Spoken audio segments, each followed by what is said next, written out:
Feudalism بڑا issue ہے، religious کا مس یوز بڑا ایشو ہے پاکستان میں، جس کی وجہ سے کانفلکٹس ہیں. مطلب ہم اس کو غلط سینس میں نہیں کہہ رہے، لیکن ایک تو آپ کے ہمارے جیسے لوگ جو عبادت کرنے والے لوگ ہیں الگ بات ہے، لیکن حکمران طبقہ جو اس کو ریلیجس پرسپیکٹو میں یوز کر رہا ہے وہ بہت غلط اپروچ ہے. اچھا، اسلام آپ کو سیاست سے بھی منع نہیں کرتا. اسلام مذہب نہیں، اسلام دین ہے. دین اور مذہب میں کیا فرق ہے؟ آپ کو یہ کلیئر ہے؟ دین اور مذہب میں کیا فرق ہے؟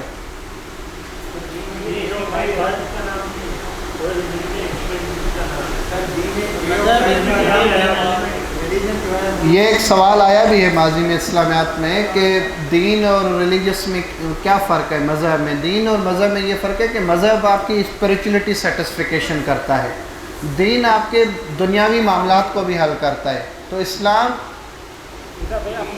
مذہب صرف نہیں، دین بھی ہے، اس لیے کیونکہ وہ آپ کے زندگی کے باقی معاملات کو بھی ڈیل کرتا ہے. اسلام آپ کو بتاتا ہے کہ آپ کاروبار کیسے کریں، اسلام آپ کو بتاتا ہے کہ آپ سیاست کیسے کریں، اسلام آپ کو بتاتا ہے کہ بیوی کے رائٹس کیا ہیں، بہن کے رائٹس کیا ہیں، پیرنٹس کے رائٹس کیا ہیں، بچوں کے رائٹس کیا ہیں، تو پڑوسی کے رائٹس کیا ہیں.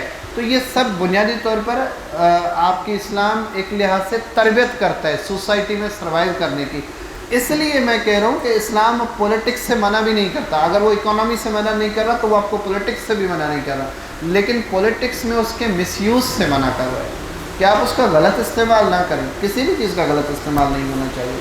تو نتیجتاً یہ ہے کہ پھر اس مخصوص طبقے نے جو ہے پاکستان کو اس طرح کیا ہوا ہے. ابھی پھر آگے کی بات یہ ہے کہ وہ ہمارا جو فیوڈل کلاس ہے، جو ہمارا جاگیردار طبقہ ہے، وہ اب کافی اس میں سے طبقہ بیوروکریسی میں بھی آ گیا ہے، کافی طبقہ اس میں سے پولیٹکس میں تو بالکل شامل ہے، جوڈیشری میں شامل ہے، اور کافی طبقہ جاگیردار طبقہ، کیونکہ یہ ایک آٹومیٹک سوسائٹی کا اصول ہے کہ اگر جاگیردار سوسائٹی ہے تو وقت گزرنے کے ساتھ وہ جاگیردار سوسائٹی ختم ہوگی اور اس سے نئی سوسائٹی جنم لے گی، دیٹ از کیپٹلزم، انڈسٹریلسٹ. ٹھیک ہے، کیونکہ یہ یورپ سے ہی آ رہا ہے سسٹم سارا. اس کے لیے اگر آپ پڑھنا چاہیں تو سید سبتی حسن کی مشہور بک ہے موسیٰ سے مارکس تک.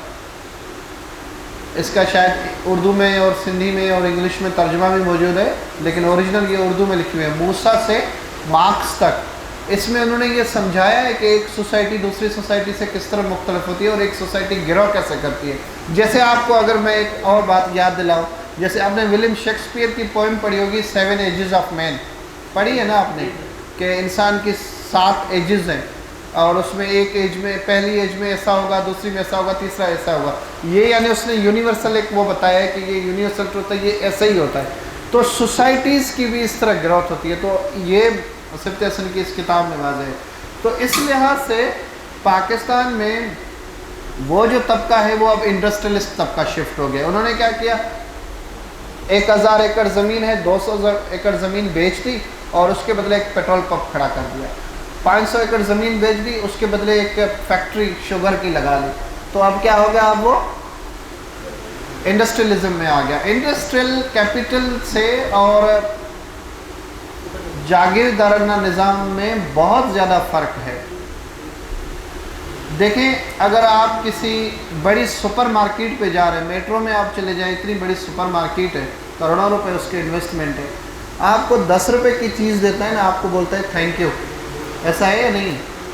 جاگیردارانہ نظام میں ایک کسان پورا سال وڈیرے کے سامنے بھگتتا ہے، اس کے بعد آخر میں جوتے کھا کے چلا جاتا ہے. یہ اس میں فرق ہے سوسائٹی میں، انڈسٹریلسٹ سوسائٹی میں اور جاگیردارانہ سوسائٹی میں. اس لیے جیسی تیسی، حالانکہ کیپٹلزم بھی کوئی اچھا نظام نہیں ہے، لیکن جیسی تیسی انڈسٹریلزم کمپیریٹیو تو بہتر ہے نا کہ ہم جاگیردارانہ نظام سے ہماری جان چھوٹے.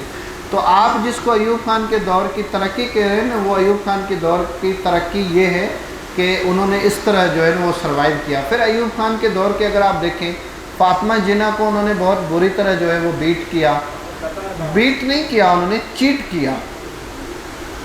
Because Ayub Khan introduce the BD system in 1959، basic democratic system, جس میں 80,000 ممبرس تھے. اور ایوب خان نے، کیونکہ اس سے پہلے 1955 میں پاکستان 1 یونٹ بن گیا تھا، 2 حصوں میں تقسیم ہو گیا تھا، صوبوں کا حیثیت صوبوں کی ختم ہو گئی تھی، صوبے جو ہے وہ یہاں کے صوبے پاکستان کے ملا کے ویسٹ پاکستان ہو گئے تھے اور وہاں کے صوبے ایسٹ پاکستان ہو گئے تھے، وہاں کا صوبہ بنگال۔ تو اب اس وجہ سے 1959 میں انہوں نے 80,000 ممبرس کو 2 حصوں میں تقسیم کیا، 40,000 وہاں 40,000 یہاں، اور فاطمہ جناح ان سے الیکشن لڑی تو فاطمہ جناح نے بنگال میں 18,000 ووٹ لیے تھے، ایسٹ پاکستان میں جہاں 40,000 ٹوٹل ووٹ تھے، آدھے سے اسے زیادہ لینے تھے، لیکن فاطمہ جناح جیت تو نہیں پائے، لیکن کیونکہ بی ڈی سسٹم بنایا ہی ایوب خان نے، وہ ممبرس بنائی ہی ایوب خان نے، تو وہ ایوب خان کے خلاف ووٹ کیوں دیں گے؟ تو اس لحاظ سے اگر دیکھا جائے تو 18,000 لوگوں نے اگر فاطمہ جناح کی فیور میں ووٹ دیا تو یہ بہت بڑی تعداد تھی، ایک لحاظ سے انہوں نے اپنے خلاف ووٹ دیا۔ تو اس لحاظ سے اگر آپ ایوب خان کے دور کو دیکھیں گے، پھر آپریشن جبرالٹر ایوب خان نے بنایا وچ واز لانچڈ ان کشمیر، جس کا مقصد تھا کہ کشمیر کو کانکر کر سکے، جس کی ناکامی کے بعد ہی 1965 کی جنگ شروع ہو گئی۔ رن آف کچھ کا ایشو ان کے دور میں ہوا جس کو وہ سنبھال نہیں پائے۔ پریزیڈنشل فارم آف گورنمنٹ انہوں نے کانسٹیٹیوشن دیا 1962 کا، جس کے خلاف حبیب جالب کی یہ نظم بھی اگر آپ نے سنی ہو، دستور نظم جس کا نام ہے، اس دستور کو صبح بے نور کو میں نہیں مانتا میں نہیں جانتا، یہ انہوں نے 1962 کے کانسٹیٹیوشن پہ لکھی۔ اس طرح یہ ہمارے ہاں تو جنرلی لوگ اس کو سمجھتے نہیں ہیں یا اسٹڈی نہیں کرتے۔ آپ نے ایک مشہور نظم سنی ہوگی، وہ ہم سفر تھا مگر اس سے ہم نوائی نہ تھی، کہ دھوپ چھاؤں کا عالم تھا مگر بے وفائی نہ تھی۔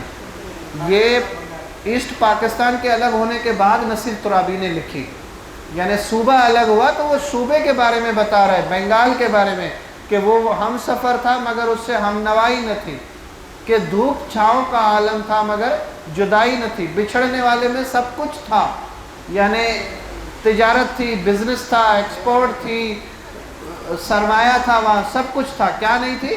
بے وفائی نہ تھی۔ اس کے بعد وہ الگ ہو گیا، تو ہم نے پھر اس کو دنیا کے باقی داستانوں کے ساتھ ملا لیا۔ تو دستور نظم بھی اس طرح کی ہے، کیونکہ شاعر تو انڈر دا لائن بات کہتے ہیں۔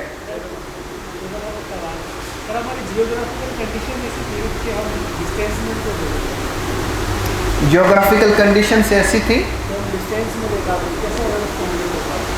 نہیں وہ تو الگ بات ہے، پھر آپ نے لیا کیوں 1947 میں اس کو اپنے ساتھ؟ لیتے ہی نہیں۔ سر آپ 4 مین ایشوز بتا رہے تھے، فیوڈلزم اور ریلیجیس اسپیٹکس کے علاوہ پیری مریدی کو بھی شامل کر لیں، لیکن وہ ریلیجس میں ہی آ جاتا ہے، ٹھیک ہے۔ تو ایک تو جاگیردارانہ نظام ہے اور دوسرا یہ ریلیجس، اس کا غلط استعمال، اور بھی ہیں بہت سارے، لیکن سب کا ذکر نہیں ہو سکتا، کچھ آپ خود تحقیق کریں، ٹھیک ہے۔ کچھ تحقیق کے لیے ایریاز بھی ہوں، سب کچھ ٹیچرز سے آپ نہ سنیں، ہمارا کام ہے آپ کے ذہن میں سوال پیدا کرنا، جواب آپ خود تلاش کریں گے، ہم آپ کو نہیں دے سکتے، ٹھیک ہے۔ اور ہم اگر جواب دیں گے تو میرا ایک جواب سب کو ملے گا، آپ اگر ڈھونڈیں گے تو الگ الگ جوابات آئیں گے، اس کا مزہ الگ ہے، سوسائٹی میں ڈائیورسٹی ہو تو اچھی ہے۔ تو بہرحال یہ ہمارے ایشوز تھے۔ کانسٹیٹیوٹ کو حل کرنے کے لیے کانسٹیٹیوٹ اسمبلی بنائی گئی اور کانسٹیٹیوٹ، اچھا اسٹیٹ بینک 1947 میں بنی، پیسے ہمارے جو شیئر تھا انڈیا کے ساتھ، کیونکہ سینٹرل بینک انڈیا میں تھا، تو سینٹرل بینک جو ہے وہ اس نے پیسے ہمارا شیئر نہیں دیا، جس کی وجہ سے گاندھی نے 1948 میں جنوری 1948 میں گاندھی نے اسٹرائک دیا، اور اسٹرائک انہوں نے ہنگر اسٹرائک دیا، جس کی وجہ تھی کہ پاکستان کو آپ اپنا پیسوں کا شیئر دے دیں، اور نتیجتاً یہ ہوا کہ RSS پولیٹیکل پارٹی کے ایک شخص نے جو ہے انہیں قتل کر دیا۔ جنوری 1948 میں اسیسینیشن ہوا گاندھی، تو اس کے بعد پاکستان کو وہ ڈیو شیئر نہیں ملا اور آج تک نہیں ملا، جو ریمیننگ ہے، کچھ حصہ ملا تھا، ریمیننگ نہیں ملا، نہیں ریمیننگ نہیں ملا۔ کوئی فگر ہے آپ کے پاس تو شیئر کر لیجیے گا، میرے علم میں یہ ہے کہ ریمیننگ نہیں ملا۔ جی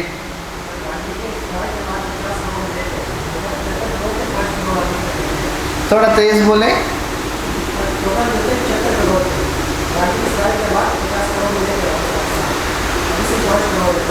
وہی نا، ٹوٹل انہوں نے 2.5 کروڑ پے کیے تھے، یعنی 2 شاید پہلے کیے تھے، 50 پھر گاندھی کے بعد کیے اور 5 ابھی بھی رہتے ہیں، 7.5 کے لحاظ سے اگر آپ اس کو دیکھیں تو بہرحال ان کی، آپ پھر بھی کنفرم کر لیں اگر ہے تو مجھے بتا دیجیے گا۔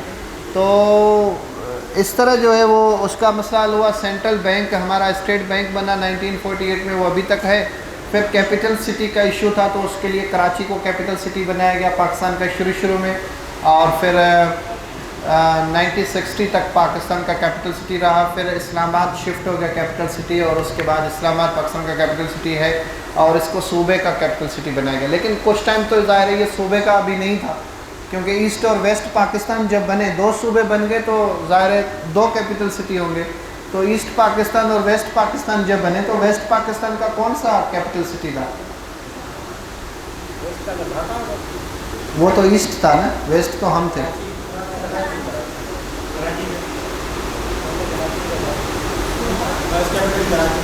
لاہور پاکستان کا کیپٹل سٹی تھا، ویسٹ پاکستان کا صوبے کا، یعنی 1 یونٹ کا. یعنی آپ نے سندھ، پنجاب، کے پی کے اور بلوچستان کی جو اسٹیٹس تھیں وہ خیرپور، بہاولپور سب کو مرج کر دیا، اس کا کیپٹل سٹی بنایا لاہور. مرکز کا کیپٹل سٹی شروع میں کراچی تھا اور پھر شفٹ ہو گیا اسلام آباد، اور وہاں کا رہا کیپٹل سٹی ڈھاکہ. اور یہ سلسلہ 1970 تک چلتا رہا. 1970 میں LFO کے بعد پھر دوبارہ صوبے بحال ہوئے، 1 یونٹ ختم ہوئی، کیونکہ 1 یونٹ کے خلاف اینٹی 1 یونٹ موومنٹ جو ہے وہ شروع ہوئی تھی تو پھر وہ ختم ہوا. ٹھیک ہے، تو پیسوں کی تقسیم اس طرح ہوئی، پھر اسٹیٹ بینک بنی اور اس کے بعد کانسٹیٹیوٹ جو ہے وہ مسئلہ تھا. اب ہم تھوڑا سا آئین کے مسئلے کو ڈسکس کرتے ہیں تاکہ پھر ہم آگے اس سچویشن سے نکل سکیں. جو ایشوز میں نے بتائے، گورنر جنرل، پرائم منسٹر یا کیپٹل سٹی. اچھا، نیشنل لینگویج کا بھی ایشو تھا کہ پاکستان کی قومی زبان کون سی ہو. تو قومی زبان کے لیے جو ہے اردو پاکستان کی قومی زبان ڈکلیئر کی گئی، اور یہ قائد اعظم کا ہی فیصلہ تھا. انہوں نے خود کہا Urdu and Urdu will be the national language of Pakistan at the Dhaka. انہوں نے جب اسٹوڈنٹس کو اسپیچ کی، ایڈریس کر رہے تھے. اور پھر 1953 کے بعد پھر ہماری جو ہے وہ 2 قومی زبانیں بنی، ایک اردو اور ایک بنگالی. اور 1970 تک بنگالی ہماری قومی زبان رہی. اس کے بعد جو ہے صرف اردو پاکستان کی قومی زبان ڈکلیئر ہوئی. ٹھیک ہے، تو اس طرح ایک اور مسئلہ جو ریفیوجیز کا تھا کہ جو مائیگرنٹس وہاں سے آ رہے ہیں ان کو کیسے ایڈجسٹ کیا جائے، تو اس کے لیے 1950 میں لیاقت نہرو پیکٹ سائن ہوا تھا. ان 1950 a pact was signed between Jawaharlal Nehru and Liaquat Ali Khan, both were the prime minister of India and Pakistan, both countries. So دونوں کے درمیان یہ طے پایا کہ جو ریفیوجیز یہاں سے جا رہے ہیں انڈیا ان کو سیٹل کرے گا، اور جو وہاں سے آ رہے ہیں ان کو پاکستان یہاں سیٹ کرے گا. تو یہ بھی ایک لحاظ سے اگر آپ اس کی تحقیق کریں گے بڑی گہرائی کے ساتھ تو آپ کو نظر آئے گا کہ ایک لحاظ سے اس میں بھی بڑا انجسٹس ہوا. یہاں سے لوگوں کو وہاں بھگایا گیا، وہاں سے لوگوں کو یہاں بھگایا گیا. لوگوں نے کلیم کیا، زمینیں کلیم کی اور فلیٹس کلیم کیے، گھر کلیم کیے. تو حکومت ایک لحاظ سے جو یہاں آپ یہ صدر اگر کراچی دیکھ لیں، یہ پورے کا پورا میجورٹی ہندو تھا، اور وہ مکمل طور پر جو ہے وہ جو لوگ وہاں سے آئے پھر ان کو دیا گیا. کچھ ویسے بیٹھ گئے، کچھ کو حکومت نے بٹھایا. PIB کالونی ابھی بھی مشہور ہے، اگر آپ نے سنا ہو، پیر الہی بخش کا PIB کالونی سنی ہے نا آپ نے، that is Pir Elahi Bakhsh colony. Pir Elahi Bakhsh was CM at that time of Sindh. تو انہوں نے جو ہے وہ پھر ایک PIB کالونی بنائی کہ ان لوگوں کو یہاں ایڈجسٹ کیا جائے. یہ سب کچھ 1950 کے لیاقت نہرو پیکٹ کے بعد ہوا، اور اس طرح ریفیوجیز کا جو ایشو ہے اس کو سیٹل کیا گیا. اس کے بعد کانسٹیٹیوشن کا ایشو تھوڑا بڑا ہے، تو اس پر ہم بات کرتے ہیں کہ کانسٹیٹیوشن جو ہے قائد اعظم نے کانسٹیٹیوٹ اسمبلی بنائی 10 اگست کو. 11 اگست کو اس کی اسپیچ ہوئی، اور اس کے بعد کانسٹیٹیوٹ اسمبلی کے ممبرس تھے 69، اور بعد میں 10 ممبر کا اضافہ ہوا، وہ ممبر ہو گئے 79. ٹھیک ہے، جنید صاحب خود اس کے صدر تھے.